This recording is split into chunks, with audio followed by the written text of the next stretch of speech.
জাকির শেখকে গ্রেপ্তার করেছে পুলিশ। ধৃতের বিরুদ্ধে নওদা যদুপুর গ্রাম পঞ্চায়েতের উত্তর দারিয়াপুর মমিনপাড়ায় হাসা শেখকে খুন এবং দলের দুই নেতাকে খুনের চেষ্টার অভিযোগ রয়েছে। শুক্রবার মালদহে এসেছিলেন রাজ্য পুলিশের মহানির্দেশক রাজীব কুমার। বৈঠক করেন জেলা পুলিশের পদস্থ কর্তাদের সঙ্গে। আর তারপরে জাকির শেখকে গ্রেপ্তারের ঘটনায় কালিয়াচক পুলিশের সাফল্য বলে মনে করা হচ্ছে। পুলিশ সূত্রে জানা গিয়েছে, গত মঙ্গলবার নওদা যদুপুর গ্রাম পঞ্চায়েতের মমিনপাড়া এলাকায় সাত সকালে খুন হয় দুষ্কৃতী হাসা শেখ, বয়স 50 বছর।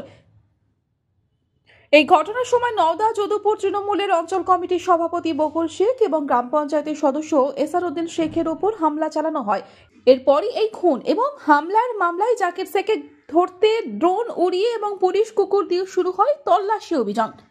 তারপরে গতকাল গ্রেপ্তার হয় জাকির শেখ। ধৃতকে 14 দিনের পুলিশি হেফাজতের আবেদন জানিয়ে আজ মালদহ জেলা আদালতে পেশ করল কালিয়াচক থানার পুলিশ।